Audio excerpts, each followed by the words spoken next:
السلام عليكم. في عام 2008 دخل 3 أشخاص مجهولين مقنعين مسلحين إلى جمعية تعاونية عندنا في الكويت في منطقة الفحيحيل علشان يسطون على خزينة هالجمعية.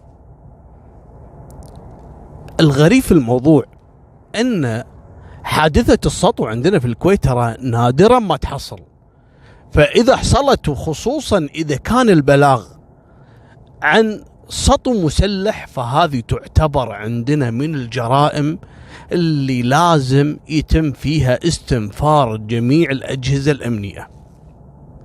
وفعلا الأشخاص الثلاثة هذول بعد ما دخلوا الجمعية توجهوا إلى مدير الفرع، لو مدير الجمعية نفسها كان مصر الجنسية وعند الخزنة، حطوا السلاح على راسه وقالوا له طلع كل اللي موجود في الخزنة.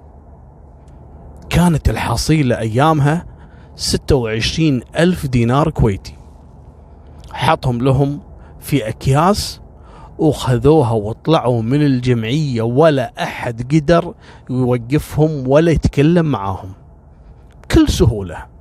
واختفوا المجرمين. وصلوا رجال الأمن وقعدوا يبحثون منو هالأشخاص، في أي بصمات أبدا، لا صورهم بينه ولا لهم بصمات لأنهم كانوا لابسين جلافز وكانوا لابسين يعني كل شيء وماخذين احتياطاتهم، ولا أحد يعرف عنهم أي شيء. راحت 26,000 وهرب المسلحين. قصة هروب هالأشخاص الثلاثة هذول تسببت بإزعاج كبير جدا لرجال الأمن والأجهزة الأمنية بشكل عام. مستحيل أن يتركون 3 أشخاص مسلحين يختفون بهالطريقة هذه ومعاهم 26,000 دينار، وهذول أشخاص مقتحمين جمعية فيها عشرات الناس ورواد هالجمعية ولا خافوا بكل جرأة. فهذول يعتبرون خطر كبير جدا في الكويت. قعدوا يبحثون لكن للأسف ما عندهم ولا دليل على هوية الأشخاص هذول.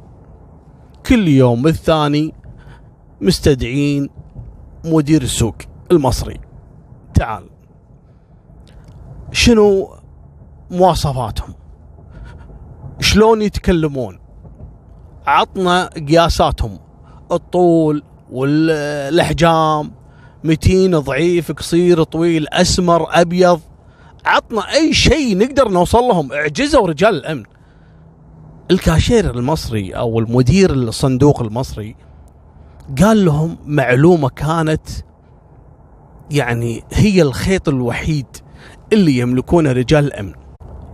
قال لهم انا بصراحة خفت لما دخلوا علي معاهم السلاح، يعني ما قدرت اركز يعني بأوصافهم وكانوا مقنعين، لكن أنا لاحظت شيء على واحد فيهم.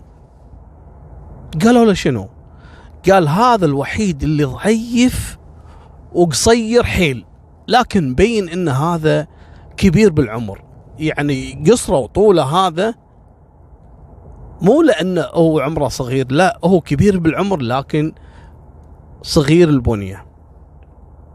قالوا أوكي، بما ان هذا اللي عندهم الحين قعدوا يدورون على اي مشتبه فيه قصير وضعيف، وفعلا ما خلوا ملف لجميع اهل السوابق الا طلعوه. لقوا واحد بس. طبعا عملية البحث قعدت اكثر من 2 أسبوع، قلبوا الدنيا فعلا، طلعوا كل شخص ضعيف وقصير ارتكب جريمة بتاريخه في الكويت. طاحوا على واحد، وهذا الشخص كذلك عايش في منطقة الفحيحيل، فقالوا ممكن يكون له يد في الموضوع، خلونا نستجوبه بما ان اصلا ما عندنا ولا مشتبه فيه. فعلا راحوا بيت هالرجل هذا، طقوا الباب، وين فلان؟ طبعا هو له سوابق وخلص يعني خذ جزاءه وتم الافراج عنه. فسألوا أهل الولد وينه؟ قالوا والله ولدنا ما جاء من اليوم الفلاني. لما تأكدوا من التاريخ ولا هذا اليوم اللي حصلت فيه عملية السطو، قالوا والله شوي شوي بدينا نقترب من الحل. وين راح؟ قالوا ما ندري.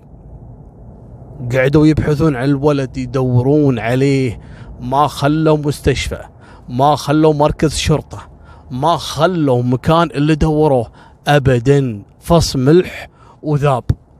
ما طلع من الكويت، ومبينة سجلاته انه ما طلع ولا خرج من اي مطار او منفذ بري. الولد موجود في الكويت، لكن وين؟ ما حد عارف. اقاربه وجماعته كلهم ما يدرون وين راح. لكن اخر مكان ممكن يفكرون فيه رجال الامن عن المكان اللي مختبئ فيه هذا الشخص هو المسجد. لما راحوا احد المساجد اللي تم الابلاغ من قبل امام المسجد بوجود شخص معتكف صار له تقريبا 3 أسابيع، ويقول انا كل ما اكلمه اقول له يا ابن الحلال احنا لازم نقفل المسجد، لان المساجد الحين لهم مواعيد، لهم وقت معين يفتحونه ووقت معين يسكرونه، وهذا يقول لا انا بعتكف. قال له يا اخوي انا ما اقدر اخالف قرار الوزاره، وزاره الاوقاف. وبلغ العمليات في الموضوع. العمليات بلغوا مخفر الفحيحيل، قالوا لهم يبا في شخص مواصفاته ضعيف وقصير وكذا، وهذا الشخص معتكف في مسجد مو راضي يطلع، لا عنده هوية لا عنده شيء، والإمام يقول أنا ما أعرف عنه أي شيء الشخص هذا وأنا خايف منه. انتبه أحد رجال الأمن بالموضوع، قال احنا ندور على واحد يا أخي نفس المواصفات، فقال خل المباحث هم اللي يطلعون يروحون يشوفون هالشخص اللي قاعد داخل المسجد اللي كذلك في الفحيحيل مو راضي يطلع. فعلا راحوا مباحث فحيحيل حق المسجد، وكانت المصادفة ان هذا الحبيب اللي صار لهم فترة وهم يدورون عليه اهلا قاعد في زاوية المسجد. ايش عندك قاعد هني؟ والله انا معتكف. قالوا له ليش معتكف؟ قال لهم انتم ايش عليكم؟ قالوا له احنا مباحث يا حبيبي. قال ها خلاص ما دام انتم وصلتوا لي يعني اكيد كشفتوا القصة.